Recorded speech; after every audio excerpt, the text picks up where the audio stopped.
अस्सलाम वालेकुम friends, Sam recipes में आप सबको खुश आमदीद। आज मैं बहुत मज़ेदार कोफ्ते और अंडे का सालन आप लोगों के लिए लेकर आई हूँ। ये एक step by step complete recipe है। आप लोगों से रिक्वेस्ट है कि आप पूरी देखिएगा ताकि कोई भी पार्ट आपसे मिस ना हो जाए। और रेसिपी से पहले काइंडली मेरे चैनल सैम रेसिपीज़ को सब्सक्राइब कर लीजिए और बेल आइकन को प्रेस कर दीजिए। आइए चलते हैं रेसिपी की तरफ। सबसे पहले हम बनाएंगे कोफ्ते। उसके लिए मैंने लिया है 750 ग्राम या 3 पाव कीमा, पिसी लाल मिर्च 1.5 टेबल स्पून, 1.5 टेबल स्पून पिसा धनिया, 1/4 टीस्पून हल्दी, 1.5 टेबल स्पून पिसा हुआ गरम मसाला, नमक हस्ब जायका, 2 टेबल स्पून दही, 2 टेबल स्पून भुने हुए चने, 2 टेबल स्पून ही खसखस है। बहुत अच्छी तरह से वॉश कर लीजिएगा और इन दोनों चीज़ों को हम पीस लेंगे।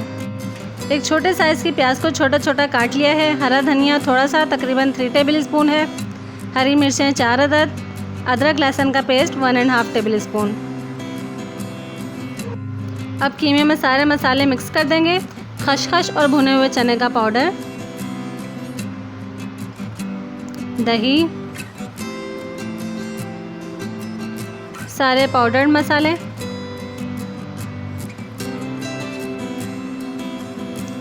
और ये जो कटे हुए मसाले हैं ये भी इसमें शामिल कर देंगे। अच्छी तरह से इन सब को कीमे में मिक्स कर देंगे।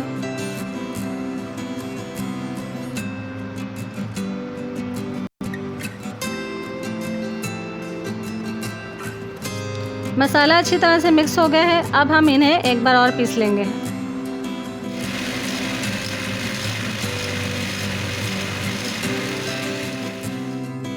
अब हम हाथों में थोड़ा थोड़ा सा पानी लगाकर कोफ्ते बना लेंगे। साइज़ आपको जितना भी पसंद हो आप उतना रख सकते हैं, छोटा बड़ा जैसा भी आपको पसंद हो। मैं ये दरमियाने साइज़ के बना रही हूँ, ऐसे ही सारे बना लेंगे। सारे कोफ्ते बनकर तैयार हो गए हैं। अब हम देखते हैं कि ग्रेवी के लिए हमें क्या इंग्रेडिएंट्स चाहिए। 2 दरमियाने साइज़ की प्याज को बिल्कुल बारीक काट लिया है, जैसे कौरमे के लिए काटते हैं। 1 पाव दही, अदरक लहसुन का पेस्ट 2 टेबल स्पून, 10 से 11 छोटी इलायची, 1/4 टीस्पून हल्दी, पिसी लाल मिर्च 2 टेबल स्पून, 1.5 टेबल स्पून पिसा हुआ गरम मसाला, भुना हुआ और कुटा हुआ ज़ीरा 1 टेबल स्पून, पिसा धनिया 2 टेबल स्पून, नमक हस्ब जायका। कढ़ाई में 1 प्याली ऑयल को गरम कर लिया है। अब इसमें हम सारे कोफ्ते फ्राई कर लेंगे। सबसे पहले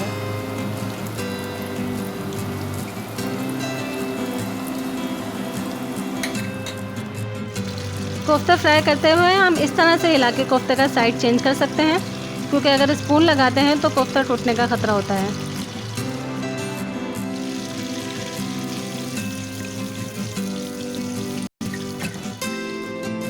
कोफ्ते फ्राई हो चुके हैं और बहुत अच्छा सा गोल्डन कलर इनमें आ गया है। अब हम इन्हें निकाल लेंगे। अभी ये फुली कुक्ड नहीं है, आधा कुकिंग प्रोसेस इनका बाकी। इसी ऑयल में हम प्याज शामिल कर देंगे और इन्हें फ्राई कर लेंगे। प्याज गोल्डन ब्राउन हो गई है। अब हम इन्हें निकाल लेंगे। टिश्यू पेपर पर अच्छी तरह से फैला देंगे ताकि ये क्रिस्पी हो जाएं। इसी ऑयल में अदरक लहसुन का पेस्ट डाल देंगे, थोड़ा सा भूनेंगे। सारे मसाले जो मैंने आपको दिखाए थे वो भी इसमें शामिल कर देंगे। इन्हें भी भूनेंगे। थोड़ा सा पानी शामिल कर रही हूँ ताकि मसाले जले नहीं।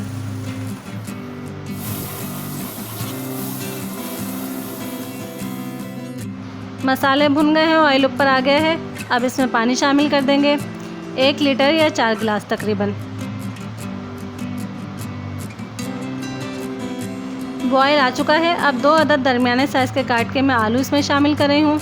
ये बिल्कुल ऑप्शनल है, आप चाहें तो स्किप भी कर सकते हैं। अब इन्हें कवर करके पकाएंगे हाफ डन होने तक। प्याज जो हमने तल के निकाली थी उसे दही के साथ पीस लेंगे।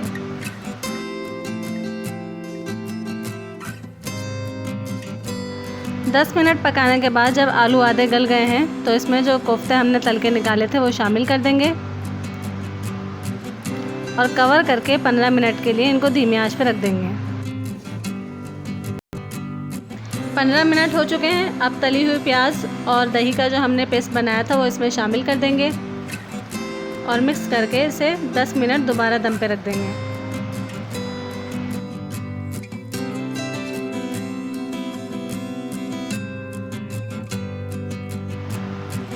एक टेबल स्पून रूह केवड़ा इसमें शामिल करेंगे और तकरीबन 6 मैं इसमें हरी मिर्चें शामिल कर रही हूँ। थोड़ी देर कवर कर देंगे ताकि अच्छी सी खुशबू आ जाए। 7 अदद अंडे मैंने बॉईल कर लिए हैं, आप अपनी फैमिली के हिसाब से ले सकते हैं। अब हम सालन में अंडे भी शामिल कर देंगे। चूल्हा बंद कर दिया है। अब बस इसको जस्ट मिक्स कर लेंगे और सालन बिल्कुल तैयार है, इसे डिश आउट कर लेंगे।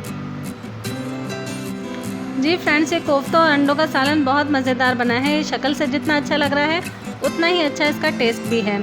आप लोग ज़रूर ट्राई कीजिएगा, आप लोगों को यकीनन पसंद आएगा। रेसिपी पसंद आए तो लाइक कीजिए, अपने फ्रेंड्स के साथ शेयर कीजिए और अपना बहुत ज़्यादा ख्याल रखिए। अल्लाह हाफ़िज़।